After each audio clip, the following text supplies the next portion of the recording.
केंद्र शासनाच्या एक पेड़ माँ के नाम उपक्रमाअंतर्गत वाकद येथील दशनाम गोसावी व नाथ समाज स्मशानभूमीमध्ये वृक्षमित्र गजानन मुलंगे यांनी वृक्षारोपण कार्यक्रमाचे आयोजन केले।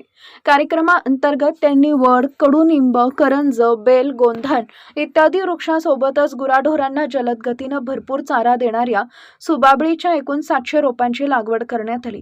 कार्यक्रमाकरता अध्यक्ष म्हणून अमोलराव देशमुख सरपंच, शिवाजी थोरात उपसरपंच, प्रल्हाद बेंडवाले सदस्य, रामचंद्र अंबोरे सदस्य, ग्रामपंचायत वाकद, देवराव नायक प्राचार्य, बालू महाराज गिरी सदस्य, सुनील पाचरणे राष्ट्रीय हरित सेना प्रभारी शिक्षक श्री शिवाजी विद्यालय वाकद प्रामुख्याने उपस्थित होते।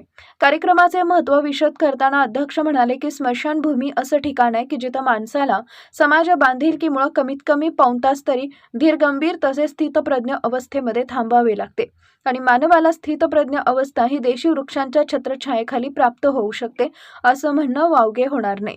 वैज्ञानिक दृष्टिकोनातून वाढत्या तापमानावर आळा बसवणे तसेच पर्यावरण संतुलन साधण्याच्या दृष्टिकोनातून सुद्धा वृक्षारोपण व संवर्धनाची नितांत आवश्यकता आहे। वृक्षाची दुसरी सकारात्मक बाजू स्पष्ट करताना मुलंगे म्हणाले की अनेक वेळा एप्रिल व मे महिन्याच्या रखरखत्या उन्हामध्ये अंत्यविधी करता स्मशानभूमीमध्ये जावे लागते। अशा वेळी उपस्थित शोकाकुल मंडळींना देशी वृक्षाशिवाय गत्यंतर नाही, कारण देशी वृक्षांना उन्हाळ्यामध्ये भरपूर प्रमाणात पालवी असते। यावेळी संबंधित समाजाने उपस्थितांना वृक्ष संवर्धनाची ग्वाही दिली।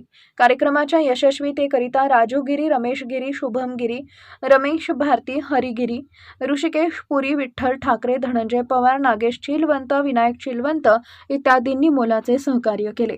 कार्यक्रमाचे सूत्रसंचालन गजानन ओव्हर तर आभार गणेश नरवाडे यांनी मानले।